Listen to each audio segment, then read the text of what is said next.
I'm Antoinette Cauley, and I'm here with I Am Root, and I just played This or That.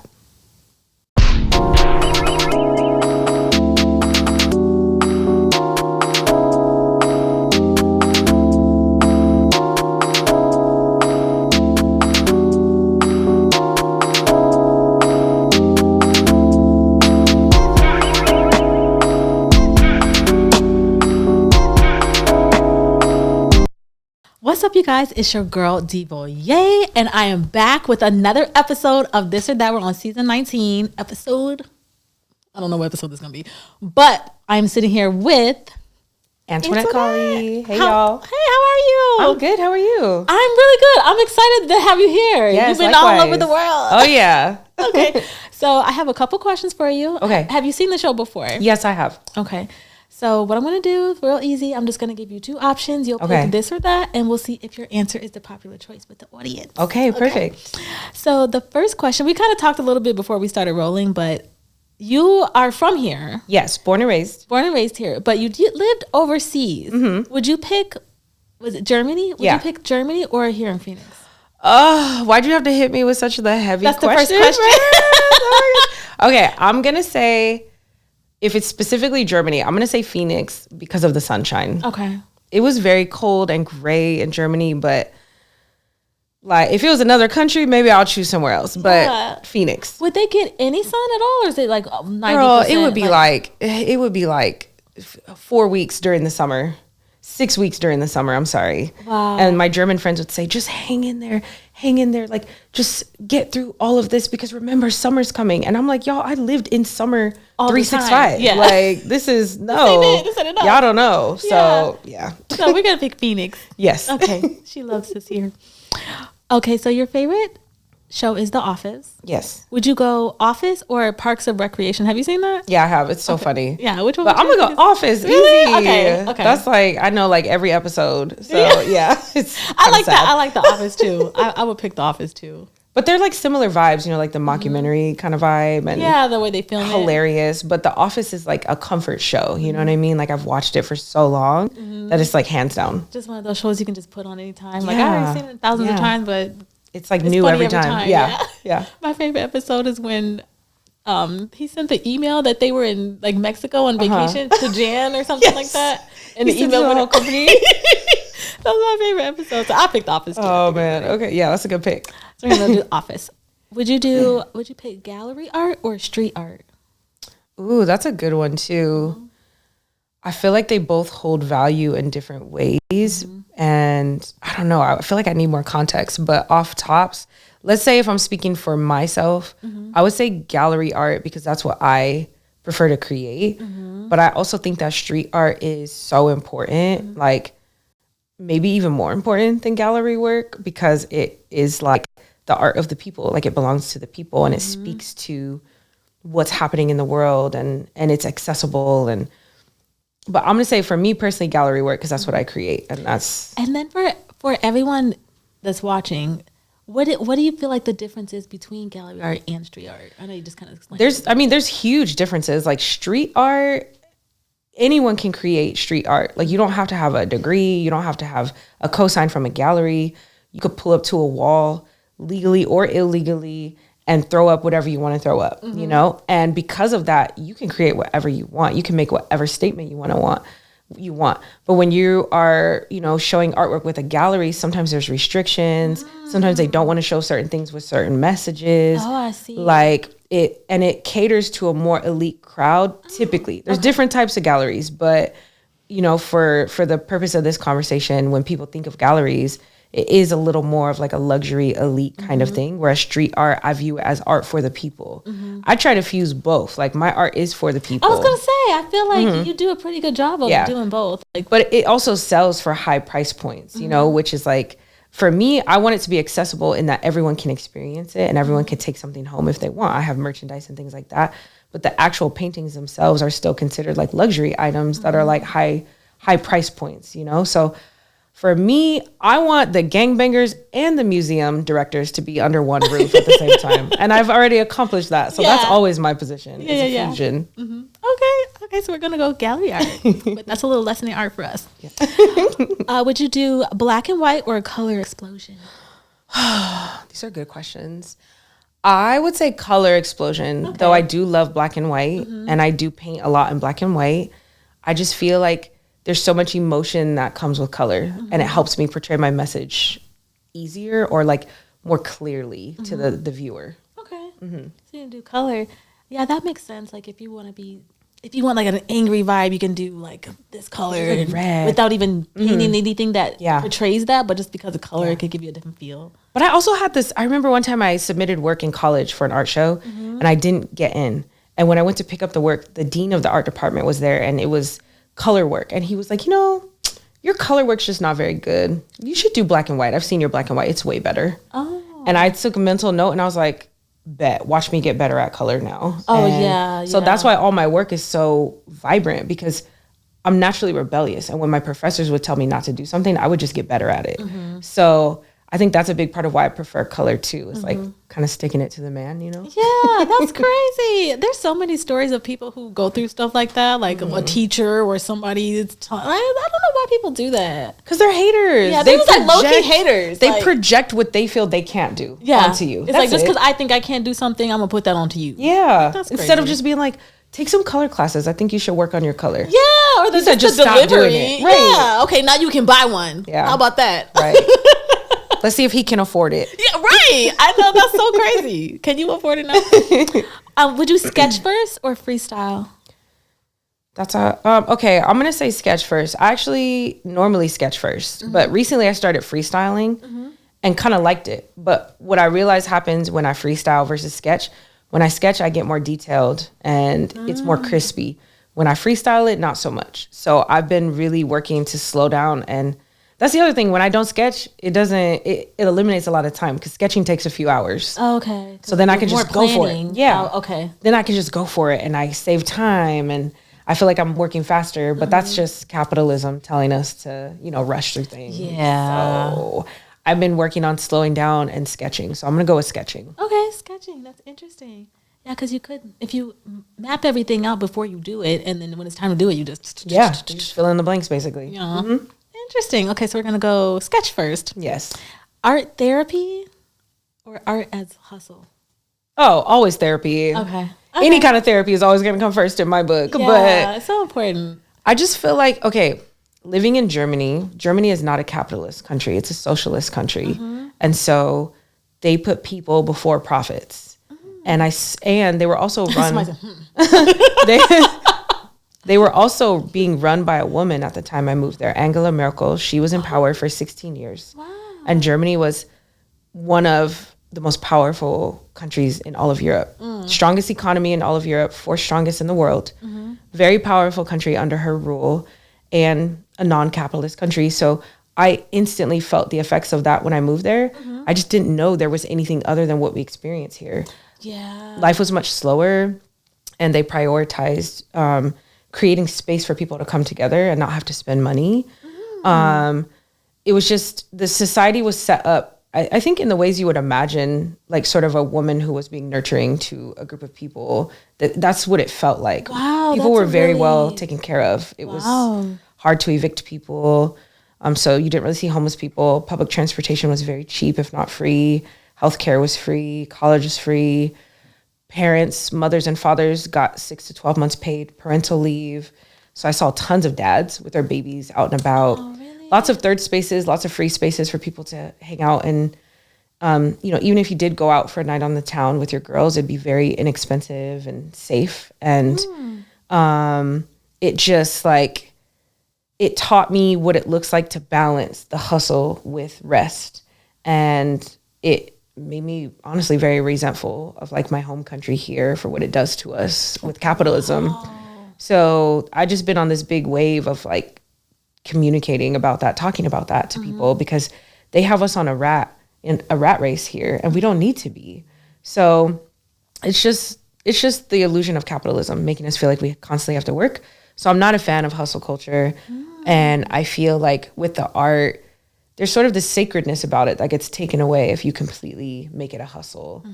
But art as therapy can heal you in so many ways that will elevate the quality of your life and make you a better person for those around you. And at the end of the day, when you're not here anymore, what are the people going to care about more? Like how you made them feel or like how hard you hustled. You know what I mean? Like, yeah. Oh, that's true. I'd rather leave that impact because I went through the art as like therapy and learned about myself. When I talked to you earlier about learning about myself, that's like tapping into art as a form of therapy. What am I feeling? Like, what is this teaching me? Yeah. You know? So that's my long explanation of that. I love that. Wow, I love that. And I feel like a lot of people need to hear that because if you've never left the United States before, you don't know what's out there. Like, I didn't know. I remember walking past the German police one time and I was having hot flashes. I was like, oh God, the police. And then I realized like, oh, they don't even look at me when I walk by them. Like they don't care unless a crime is happening. Like I was never harassed by like they're supposed to. Never. And I remember I knew it was bad when I was doing an artist residency out there, and the manager of the residency was a German white man. And I was having issues with my neighbor at the time. And he was like, Antoinette, next time you have an issue, you need to call the police. It's not like in America. Like they'll actually help you and you'll be safe. And they will talk to her and ask her to stop. Like that's what they do. They help like solve problems and stuff. And I was like, so they're actually mediators. Oh, it's that bad. And like, and America's that bad that he knew why I wasn't calling the police. I didn't even think I could call the police. But he knew she's not even thinking she could call the police because she's Black and from America. That's so sad. I know, it's so sad. Leave the country, y'all. If you can get out, leave the country. Oh, yes, that's it. That's our sign right now to get out of here. And Berlin is a great place for artists, music artists, like fashion, dance, painting. Like they love freelance artists coming and living there. So, yeah. That's very interesting. Oh, wow. That's crazy. Okay, would you go acrylic or oil paint?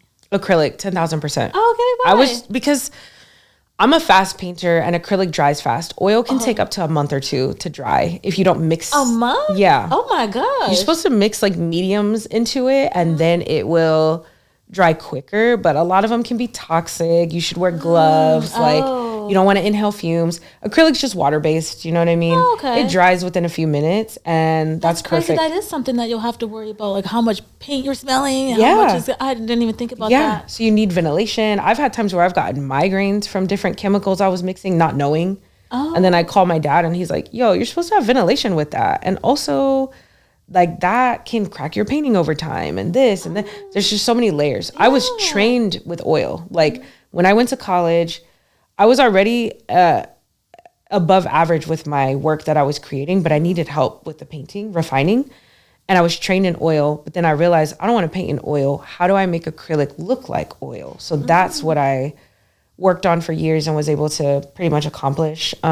People struggle with acrylic getting smooth textures, but I was able to figure it out. And I've been doing this my whole life. So yeah, acrylic hands down, because I'm not trying to deal with all the chemicals. And I read a story about an artist who was using oil paint and it gave him nerve damage in his hand because it had chemicals in it. So he can't move his hand anymore to paint. What? That's crazy. Like, no, thank you. No, thank you. How do you even know that's a thing? If you People don't. That's crazy. They think that Vincent van Gogh went crazy because he would lick his paintbrush before he would paint and he used oil. Oh. So like tap his tongue and paint. And so they think that the chemicals did something to him. Oh, that's probably very possible then. Yeah. Huh?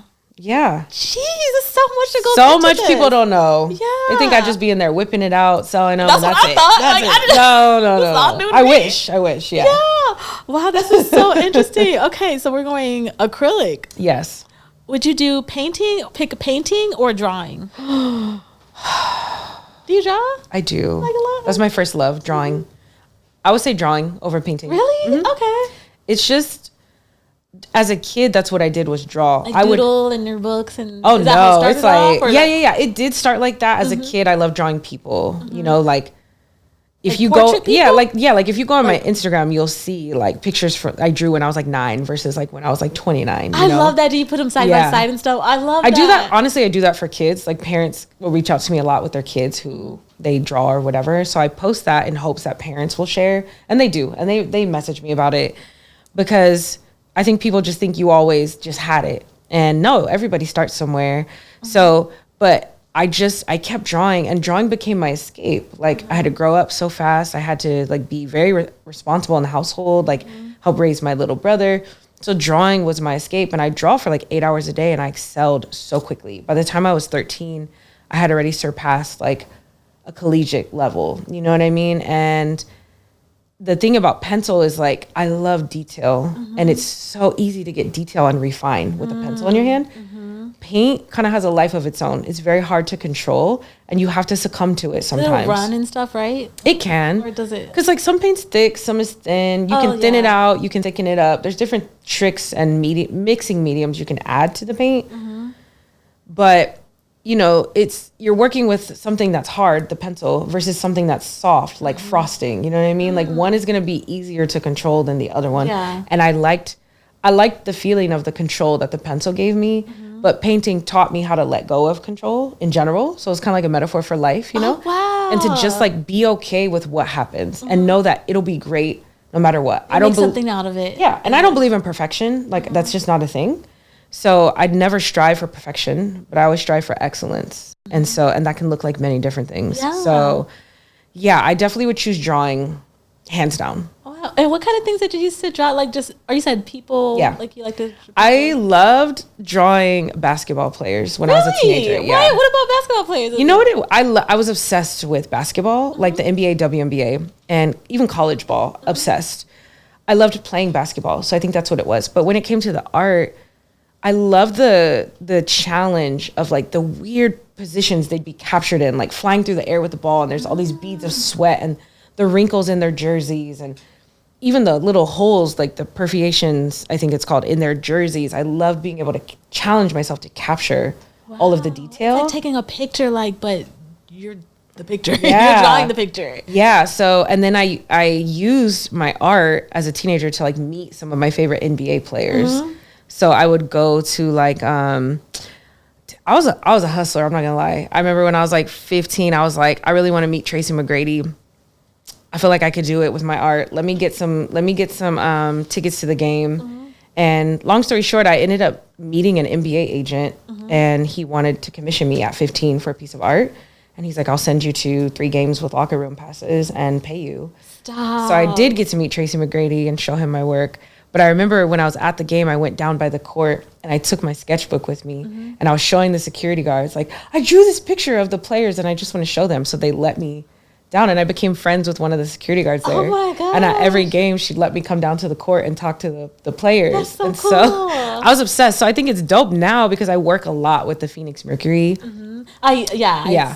We have like such a great like partnership. That's so special. Yeah. So it's like, you know, just full circle, like this little girl who's obsessed with basketball. And now I'm like working with the team. You know, we have like such a special, unique relationship, me and the Phoenix Mercury. And I work with the Suns occasionally. I'm doing a project with them right now that will drop in February. But the Mercury, that's dream right there for me personally. Did you do like a mural for them? Yeah, I've done a few. Okay. I did a mural with Brittany Griner. And then we took that one down, and I pitched doing a mural mentorship with them where I worked with, it was 11 girls and women, 14 to 24 years old. And I taught them the business of mural making. And then they helped me install a new mural on the arena. Oh, wow. So, but I've also done, you know, I did a basketball court. I painted a basketball court last summer for the Mercury for the All-Star game. I've done paintings that they installed inside of the arena. They'll come by my art studio and consult with me for advice on working with other artists. Like I'll hit them up for different community initiatives. So we really have this like beautiful relationship that's very like just mutually beneficial, but very genuine. And that's because it was supposed to be. Yeah. Like, it's just crazy how everything was like lining up. I know, it's crazy, right? Like, that's so wild. I feel like this is a good reminder for myself too, that things like align as you work, you know? And I feel like the fact that you move with emotion, like I do my art because of, like it's therapy for me, and you're not doing it just because of the money. It's like you're giving and you're getting. Yeah, it's like crazy. Cyclical, you know? Yes, I love that. So you're going to pick drawing. Yes. Okay, so we're going to switch it up a little bit. Okay. Would you go Nicki or Cardi? You know what? I'm going to go with Cardi. Okay. I feel like maybe I would have said Nicki if she wasn't on her like Trump. I don't know what she's doing right now. I really don't. I don't either. I don't know. I'm kind of scared. Because I feel like Nicki's the OG and like, she's crazy or whatever. But she's throwing away her legacy. I don't know what she's got going on. Bro. Like I loved Crazy Nicki with like just the colors and the. But what I like about Cardi is how real she is. She don't care, bro. She's gonna show up exactly how she is. She's like a little bit more authentic. She is. And she don't care if she's a hot mess. You know what I mean? She doesn't care about any of that. So, musically, I mean, I don't really know. I'm going to plead the fifth on that one. Okay. But, so we could go. But in general, I'm going to say Cardi. Cardi, okay. I'm going to have to agree with that. Can y'all believe it? Like, it's weird right now. It's kind of spooky outside right now. I don't know. Oh my gosh, that's so crazy. Yeah, I'm going to have to say Cardi too, honestly. Would you do Tupac or Biggie? Tupac. That's like not even a question for me. Okay. So I'm a very loyal person, right, to a fault. And as a child, when I say child, I mean maybe like 9 or 10. Like my parents, all they played was Death Row in the house. My parents are very young. They had me when they were teenagers. So all they played was like Death Row, what was out at the time. And I love Tupac. I remember where I was when he died. I think I was in the 2nd grade. I was on the playground when I found out. Oh no. Like, and then as I grew older, I just loved him so much. And my parents leaned into it. They'd buy me books. They'd take me to see his films. Like, oh yeah. And so I was just a Tupac girl. So I was like, oh, I can never listen to Biggie because I'm a Tupac girl. Just like, people are going to hate me for this, but like, I'm such a Nas girl that like, I've never listened to a Jay-Z album. Yeah. Like, I refer to him as Beyonce's husband, actually. Yeah. that man. Oh boy, that be with Beyonce? Yeah, no. But so I just have never given Biggie like a real spin because I was such a Tupac. I am still such a Tupac person. But to me, nobody compares to Tupac at all, ever. He wasn't just a rapper. Like, I know, yeah. He was a poet. He was an activist. He was so many things, wrapped up in one that I just feel like nobody could touch that. Yeah, I feel like I know more about Tupac than I do about Biggie, honestly. Yeah, but Biggie also prematurely, he passed before he could really, he only had one album come out, I think? Yeah. Whereas like Tupac was also an activist, you know what I mean? So he just did a lot. I don't know what age Biggie was when he was killed, but I feel like they were close in age. I think they were. So I think he was just doing more because, his mother was in the Panthers and just the way he was brought up and raised. I think he was just loud and out there more. Louder. Yeah. Louder. Yeah. So we're going to go Tupac. I figured you were going to say that. Of course. Because you do like painting. You have a lot of paintings. Okay, I know anyone who knows me, like they already knew I was going to say Tupac. Yeah. Would you go Megan Thee Stallion or Glorilla? I'm not going to lie. I don't really listen to either of them. But they play them a lot in the gym. And so I hear them a lot. And, oh, man, it's like kind of... I would say Meg. Okay. I don't really know why. Because I like both of them. Like, I like a lot of things about both of them. But I probably heard more Meg than Glow. Yeah. But they both give me hype in the gym. And just in general, when I just need that vibe, you know what I mean? To remember who I am. Yeah. Yeah. So, okay, Meg. But I just... Meg. I wish I could elaborate, but sorry, y'all. You're like, Meg, that is all. Would you go Beyonce Formation or Sierra Goodies? Beyonce Formation, easy. Okay. I'm in the Beehive, so... Oh, she's a Beehive, she's a bee. There's literally no one else you could say and Beyonce without me. Maybe Tupac. If you said Tupac versus Beyonce, I might have to plead the fifth on that one. But yeah, no, I mean, but I also feel like Sierra's not comparable. They're very different artists, but like, she's not on the level of Beyonce. You know what I mean? Like, Beyonce is like Beyonce. Have you gone to her concert? Yeah, I went to Cowboy Carter. You did go to okay. Oh, it was amazing. It was so good. It was almost 3 hours. Oh, really? Like, yeah. Wow. Did she do the whole album? She did I want to say it was 52 songs. Oh my God. She did the whole album plus some of Renaissance plus all of her old stuff. Wow. It was incredible. And I had 11th row, so I had really good seats. I went by myself too. I drove out to LA and I was like, you know what? It's the Beehive. I'm gonna make friends. Sure enough. Yeah. I definitely made hella friends, you know. Yeah. I didn't have to walk to my car alone, you know what I mean? We made a little group and you're all connected. Yes.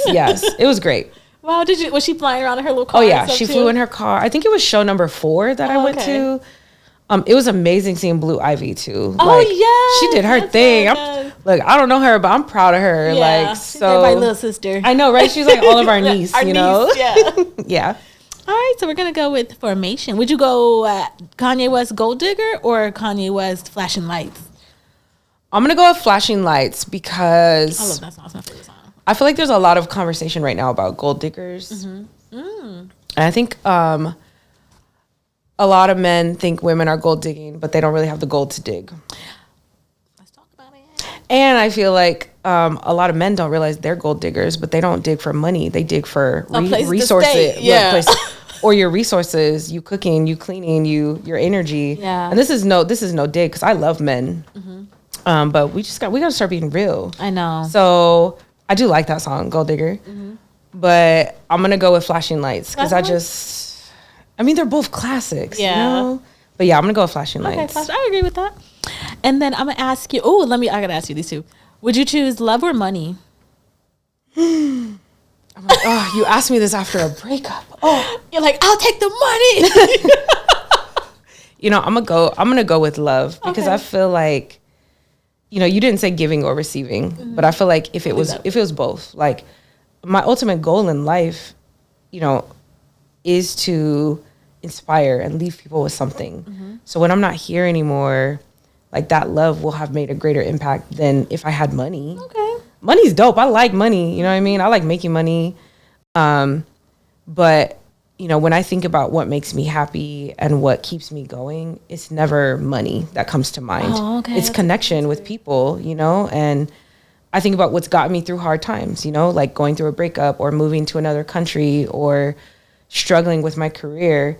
It's not necessarily money that got me through that. It's being able to call my mom or call my homegirl, or waking up in the morning to 3 of my homies texting me like, yo, just checking in. Are you good? Like that love is really what sustains us as humans. But back to capitalism has us, you know, thinking money is kind of the end all be all. I always ask that question. I get mixed answers. So I just try to ask everybody. I mean, go to another country that's not a capitalist country and ask that question, and I bet you it'll show up very differently. Crazy. I think it's just how we're raised here in society and what we're conditioned to. So sad. How many people are rich and sad? Like, Post Malone made a song called Rich and Sad. Like, how many celebrities kill themselves because they're depressed? You know what I mean? True. That's so true, y'all. So like,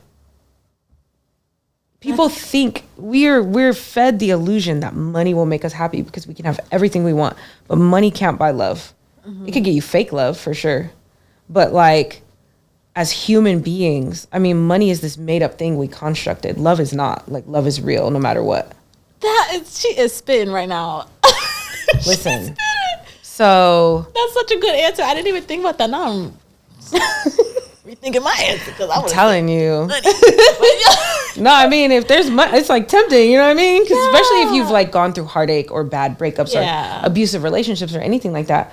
I hear a lot of women, especially when they go through abusive relationships or whatever, and they start hating men, they focus on the money. But like, baby girl, you're just running from yourself and the pain, you know? Like, no, like, and love is so much more than just romantic love. So I think we also have to get that out of our head. I think that's one thing too. I think that's where people go, is like romantic love. And no, like, and honestly, I find giving love more fulfilling than receiving it. So, I think people just need a mindset shift and probably need to get out of America for a little bit.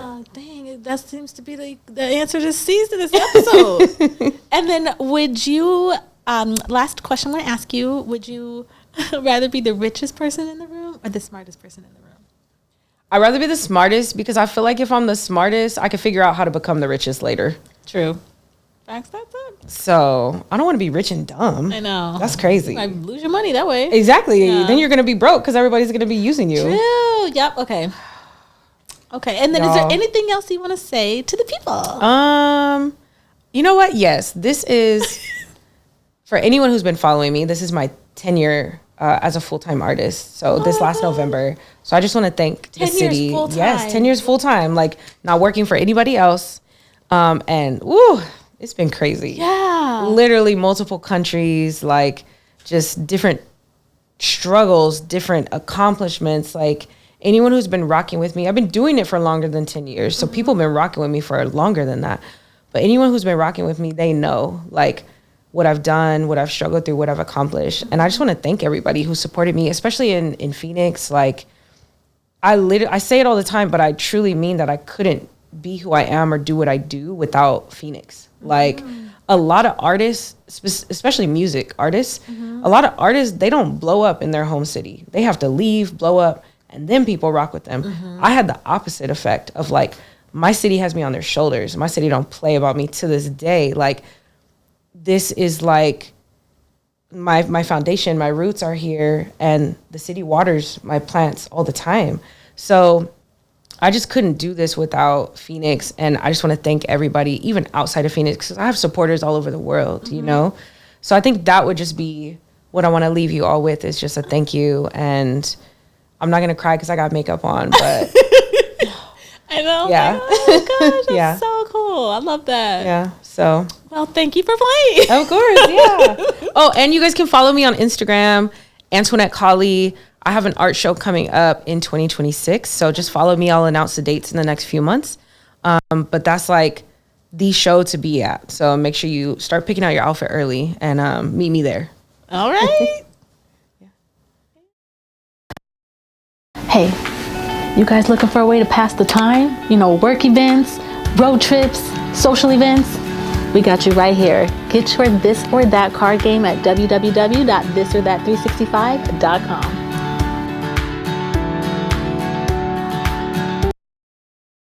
Buzzing, but I thought It might have been mine. No, that was yours because I put mine on silent. I was like, is it mine?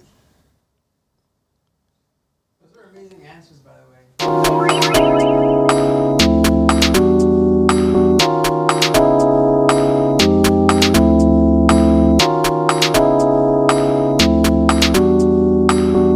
This is just like a one, not really going into deep explanations. Just wrap it Okay, around. okay.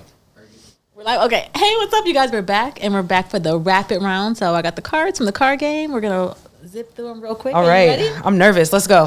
Beyonce or Rihanna? Beyonce. I knew you were going to say that. Would you go Will Smith or Denzel Washington? Denzel. Denzel. Personal chef or personal trainer?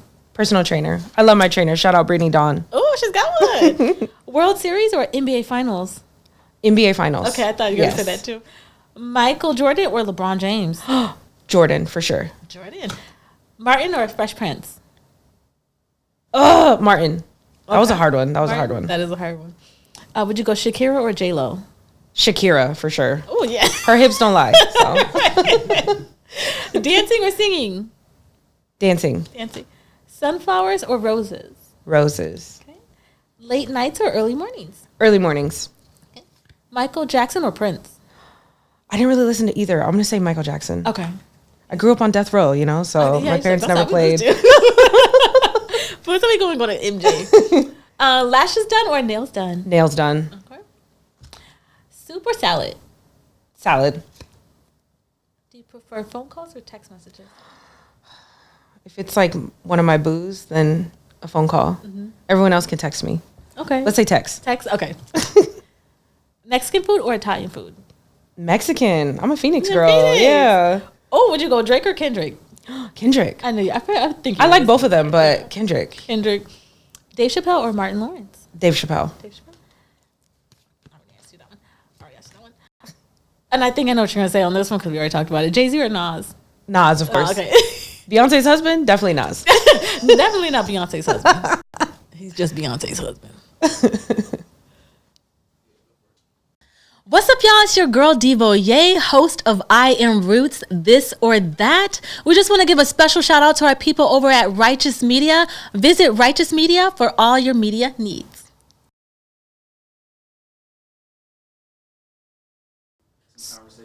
So it'd be more like what we did, where we had a conversation. Like okay, that's dope. I like that. Yeah.